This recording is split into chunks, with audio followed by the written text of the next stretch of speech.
লক্ষ্মী ভান্ডার ভাঙা হলো, সেই জিনিসটা তোমাদেরকে পরে দেখানো হবে। কি শখের জিনিস কেনা হবে, যে কি শখের জিনিস কেনা হবে। টাটা। কি গান দেবো? পয়সা গান দেবো। মা 500 টাকা নোট করে দেবে, আমি পয়সা গান করবো।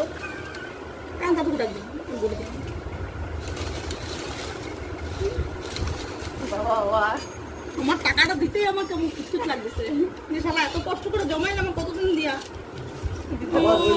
আরে হয়ে যাবে গো, কম আছে। না না জমা তো কোনো তো আমি পরে দিচ্ছি। না না মা আমার ঘরটাও কেটে দেবো। মা আমার ঘরটাও কেটে দেবো। মা তো লাগবে না, তো লাগবে না। আমার ঘরটা আরো টাকা আছে। এই এই আমার মনে যদি 25 ধরে হবে না, হবে না। বন্ধ করে দিচ্ছি।